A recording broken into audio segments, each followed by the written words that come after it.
Thousands of years ago, a civilization rose that could measure time, record history, and even brew sacred beer, all while kings commanded unimaginable power and humans followed them to the grave. Discover Sumer, the world's first civilization, and the secrets they left behind. Welcome to Sumer, the cradle of civilization. Stay with us as we uncover the secrets, mysteries, and extraordinary achievements of the people who built the first cities in human history.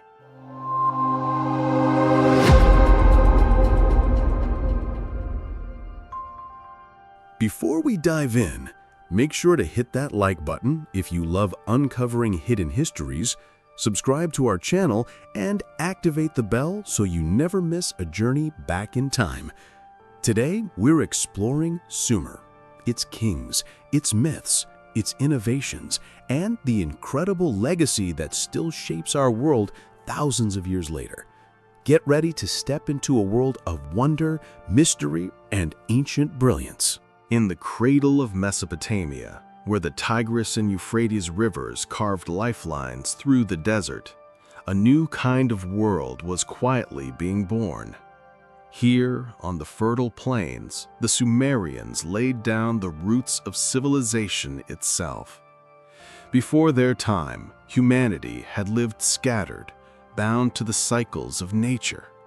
But in Sumer, something changed. Villages grew into cities, and cities became states. Humanity had crossed a threshold. The Sumerians invented more than tools. They invented structure. They gave shape to time with calendars, marked the heavens with careful records, and traced the passage of days with the wheel. And ideas so simple yet so profound that it would carry mankind for millennia. They pressed reeds into clay, creating symbols that transformed fleeting thoughts into permanent memory. Cuneiform, writing itself. It was the spark of history, the way ideas outlived their makers. Everywhere, signs of invention bloomed. Fields were tamed by irrigation channels that bent rivers to human will. Surpluses of grain filled granaries, and with them came trade, specialization, and wealth. Along the riverbanks rose temples and markets where the noise of barter mixed with prayers to unseen gods. The city of Uruk, shimmering in the heat, stretched walls so vast they seemed the work of giants. Behind them lived tens of thousands of souls, all bound by a new kind of order. Yet the Sumerians did not see themselves as masters of this order. To them, every stroke of invention came from the divine. The gods had walked among them, whispered secrets, granted the gift of knowledge. In their myths, the city was not built by human hands alone, but laid out according to plans handed down from heaven. The people were caretakers, charged with keeping balance in a world forever teetering between flood and drought, life and death. The stories of the Sumerians reveal a people who felt both awe and fear of their gods. Each city had its patron deity, and each ziggurat that rose from the earth was a bridge, a ladder reaching upward, a reminder that humanity was never alone in its striving. To question the gods was unthinkable. To honor them was survival itself. And so the rhythm of daily life became inseparable from myth. Every harvest, every storm, every battle carried echoes of the divine. What made Sumer extraordinary was not just its inventions, but the sense that these inventions were threads in a larger tapestry, woven between heaven and earth. To build a city was to honor a god. To till the soil was to perform a sacred act. And to write a name in clay was to defy death, preserving a spark of memory against the forgetting sands of time. Thus begins the story of Sumer, a place where human genius and divine mystery were one and the same. A place where the first foundations of civilization were laid not in silence, but in the voices of gods, kings, and scribes, whose words still echo across 5,000 years. As Sumer grew, its people learned to master the very bones of the earth. From dark, smoky furnaces came copper, the first true metal shaped by human hands. With copper tools, the plow cut deeper furrows, canals ran straighter, and weapons struck harder. Later, when they discovered how to mix copper with tin, bronze was born, a substance stronger than either metal alone. This alloy would become the lifeblood of armies and artisans, the measure of power in the ancient world. Yet, to the Sumerians, metallurgy was never a simple craft. Fire and ore were mysteries, transformations that seemed almost magical. They believed the gods themselves had revealed these secrets, that Inanna, Enki, or Utu had handed down the hidden knowledge of the forge. Each glowing ingot, each sharpened blade carried not only utility, but divine essence. To work metal was to borrow the power of creation itself. Religion wove itself into every corner of life. In great temple complexes, priests served as both administrators and mediators with the divine. The temple was the beating heart of the city, a storehouse for grain, a center of trade, a courthouse, and above all, the dwelling place of the gods. To neglect the gods meant famine, flood, or invasion. To please them meant prosperity. Offerings of food, drink, and incense rose daily to the heavens. Clay tablets recorded careful accounts, rations for workers, shares for the priests, portions for the gods. Nothing was outside the gods' gaze. Even the stars were their messages, written across the sky. Sumerian priests watched the heavens atop their temples, believing that eclipses and conjunctions were warnings, prophecies, or blessings. The myths told of divine gifts and punishments alike. Enki, god of wisdom, was said to have taught humankind the arts of civilization. Inanna, fierce and radiant, bestowed power upon kings, but could just as easily strip it away. And then there was the flood, a story of wrath and survival that echoed through Sumer and far beyond, whispered later in many cultures. In their telling, the gods had nearly swept humanity away, sparing only those who obeyed. The world endured by divine mercy alone. To live in Sumer was to walk within this web of divine presence. Every action had a weight beyond itself. To farm was to serve the fertility gods. To trade was to honor divine balance. Even kingship was not merely political, it was sacred. The king was chosen not only by men, but by heaven, a mortal appointed to keep order in the name of the gods. Thus, the daily toil of plowing, forging, and building became more than survival. It became a dialogue with the divine. Humanity and the gods were locked together, bound by both dependence and fear. Civilization itself was fragile, and only by honoring the unseen powers could it endure. In the heart of Sumerian life, women held roles both practical and sacred. They tended households, wove textiles, brewed beer, and worked the markets, but their presence reached further still. Some women became priestesses, keepers of ritual, mediators between gods and men. Others managed estates, directed trade, or composed hymns to the divine. In a world where survival depended on balance, their voices and labor were threads binding the fabric of daily life. One figure stands out, Enheduanna, daughter of the great king Sargon. She became high priestess of the moon god Nanna and left behind hymns carved in cuneiform. Her words, preserved in clay, still speak after 4,000 years, making her the first known author in history. Through her, we glimpse how a woman's voice shaped not only worship, but the very course of literature itself. Beyond Sumer's cities lay legends of rival lands. Among them was Aratta, a place described in myth as rich in gold, lapis lazuli, and sacred wonders. The story tells of Enmerkar, a king of Uruk, who sought Aratta's submission. Messengers carried demands across the desert, weaving diplomacy with threats, and with them went clay tablets, some of the earliest records of written correspondence.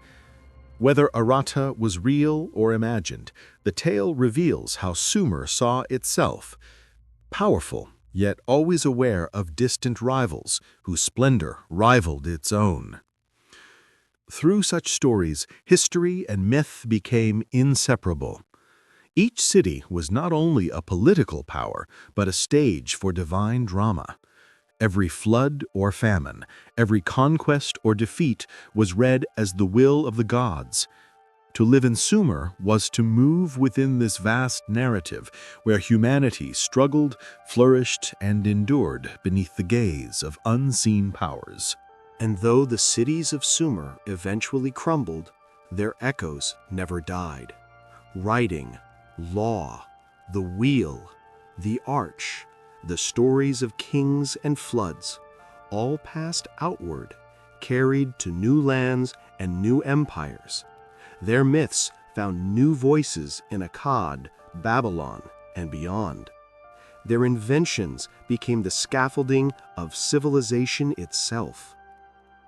What remains of Sumer today are fragments, clay tablets, broken seals, ruins of walls half buried in sand. Yet from these fragments emerges a vision of a people who first dreamed of order, of permanence, of meaning beyond survival. They built not only cities, but the idea of civilization. And so, as we stand in the present, looking back across 5,000 years, the voices of Sumer still whisper. In every written word, in every turning wheel, in every story of gods and kings, their legacy endures. A reminder that the beginning of history was not silence, but song. The song of Sumer. The flat plains of Sumer seemed endless, but against that horizon rose something startling, something that defied the earth itself.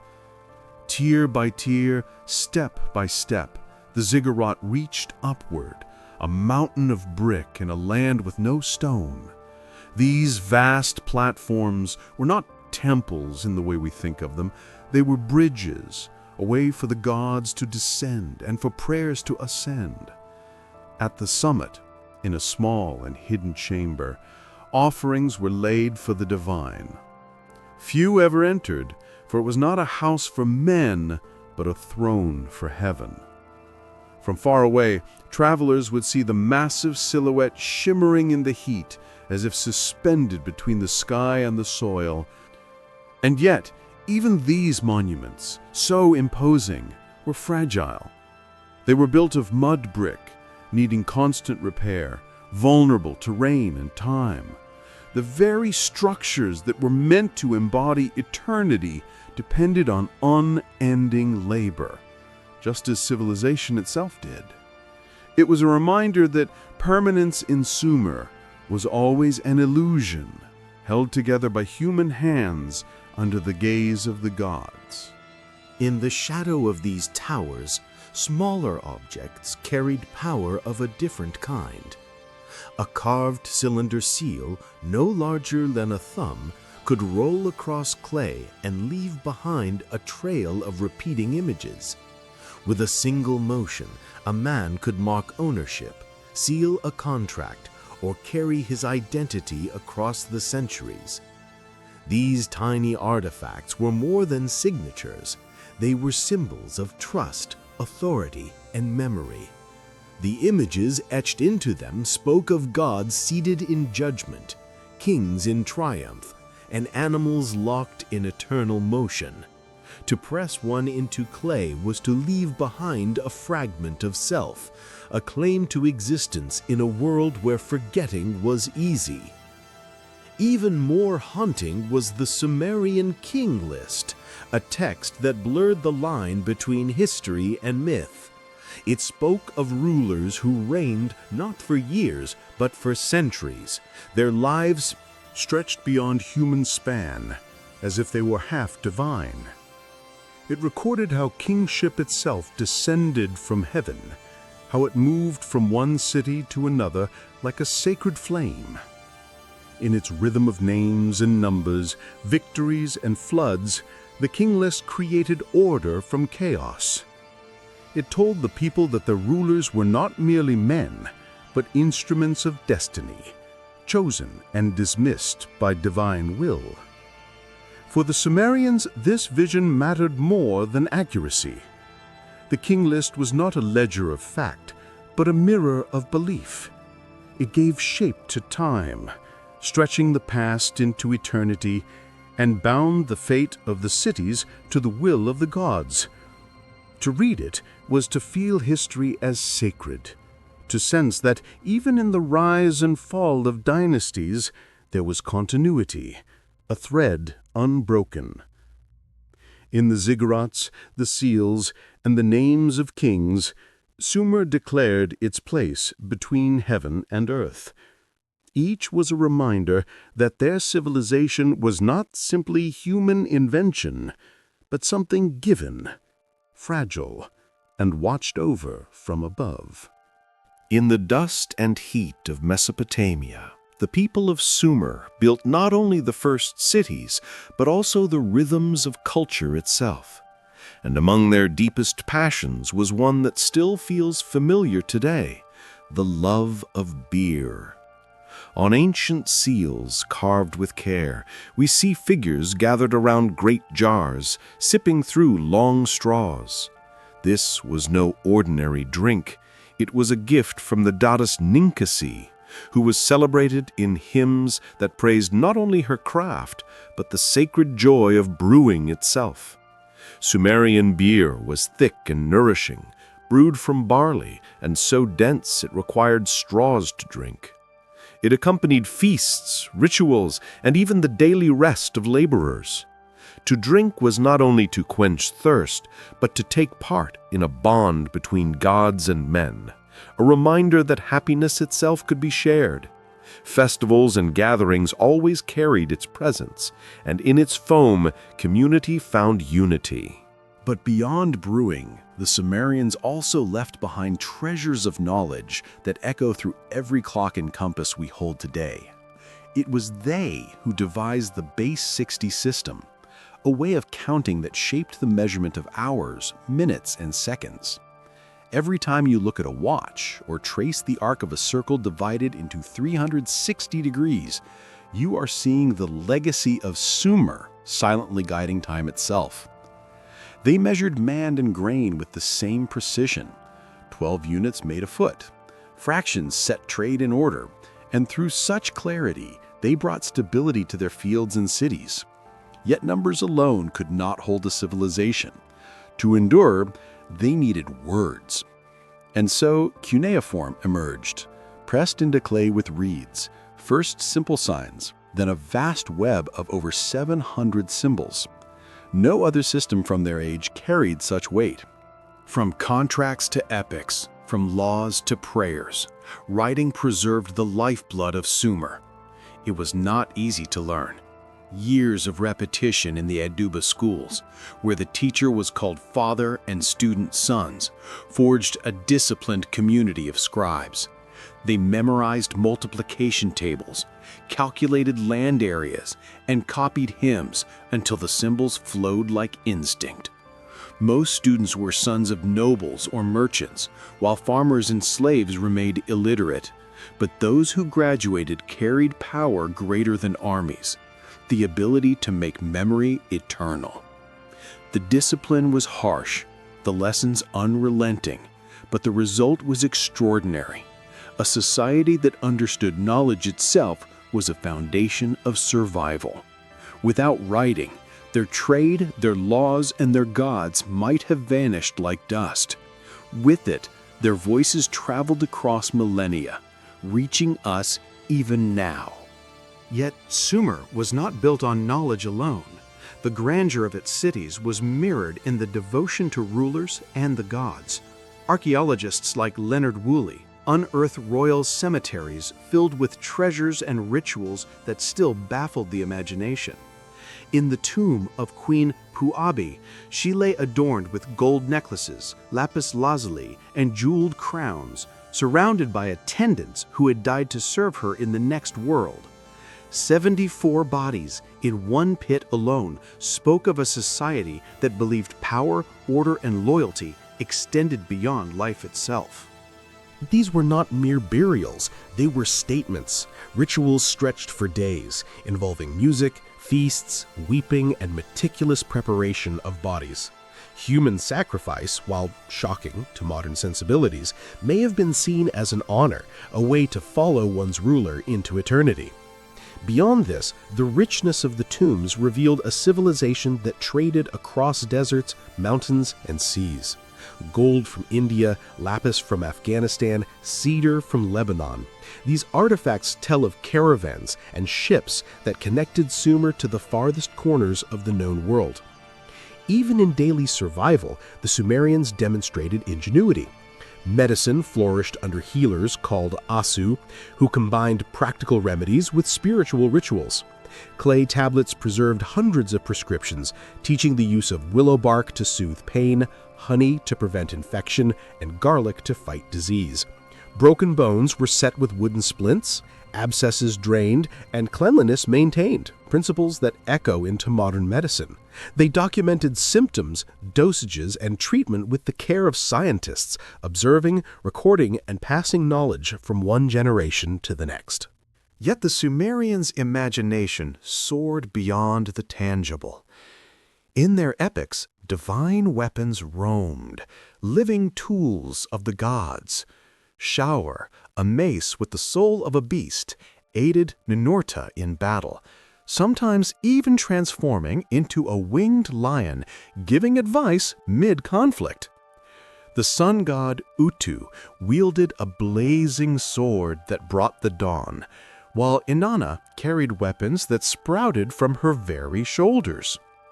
Perhaps these were allegories of the early mastery of bronze or distant technologies glimpsed through trade. Perhaps they were dreams of power and protection, a reflection of humanity reaching for the impossible. The stories, though fantastical, reveal a culture that sought to understand the cosmos, to shape chaos into order. And nowhere is this more evident than in the Great Flood legend. In the tales of Ziusudra, Utnapishtim, or Atrahasis, we meet a world punished by divine wrath, only to be renewed. Enki's guidance allowed one man to save his family and animals, preserving life while chaos consumed the earth. The story transcended Sumer, reaching Babylon, Akkad, and even later biblical traditions, each retelling, preserving the moral and spiritual lessons that the Sumerians first recorded. Humility before the gods, respect for life, and the hope of renewal even after devastation. In Sumer, beer, medicine, writing, ritual, and myth were not separate threads, but woven together into the fabric of life itself. Each innovation, each story, each law and tablet carried meaning, purpose, and connection. They remind us that the people who built these first cities understood something timeless, that knowledge, devotion, and imagination are the tools through which civilizations endure. The legacy of Sumer was also written in stone and clay through the creation of monumental structures and detailed records. Ziggurats, those towering stepped temples, were the heart of Sumerian cities, both physically and spiritually. They were not only architectural marvels, but also centers of administration, religion, and social life. From the highest terrace, priests would commune with the gods, and citizens would gather below, witnessing the connection between divine authority and earthly rule. Each brick, each step, was a statement of human ingenuity and devotion, built with labor and planning that stretched across generations. Seals, small engraved stones, carried messages that revealed daily life, business, and belief systems.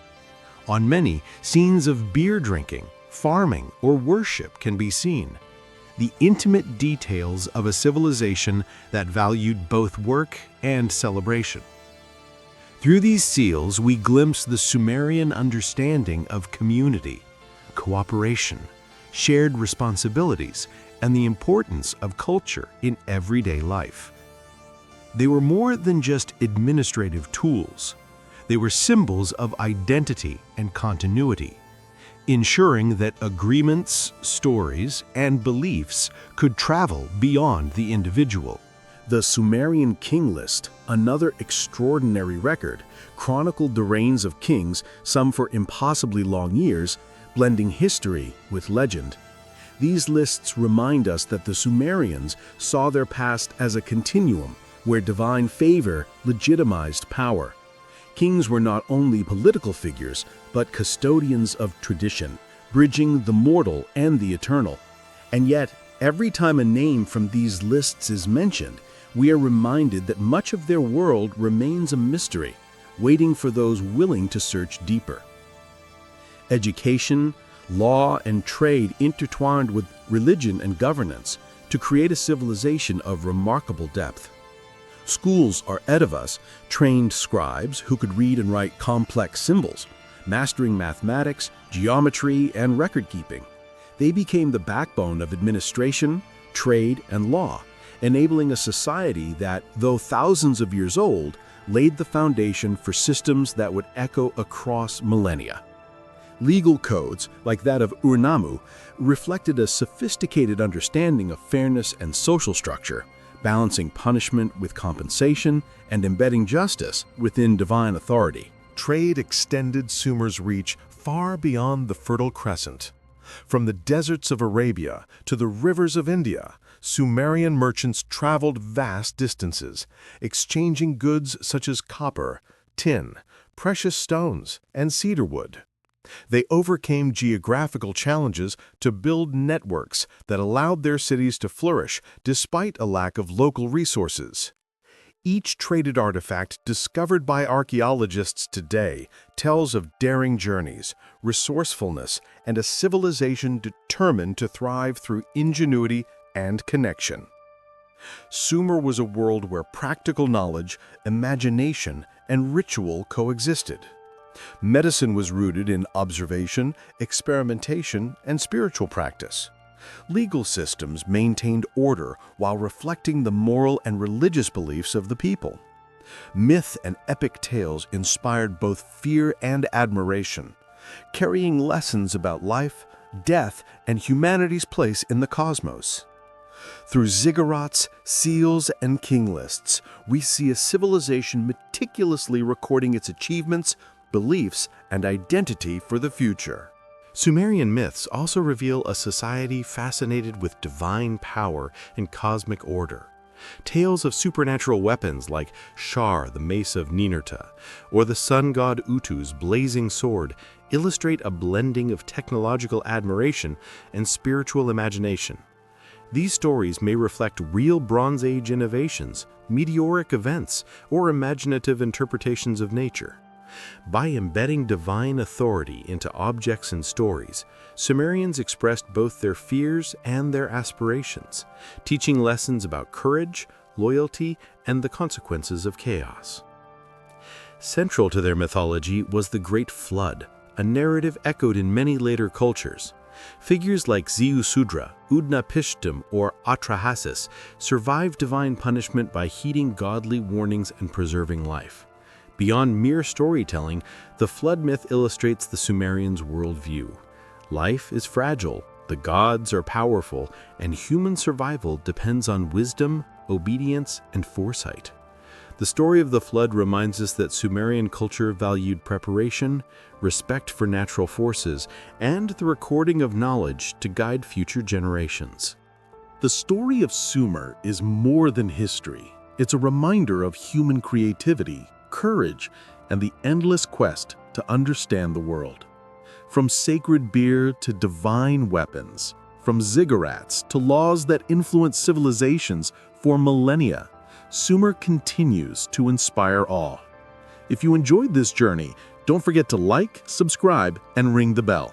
Join us as we uncover more forgotten civilizations and ancient mysteries, because history is full of secrets waiting to be discovered, and we'll explore them together.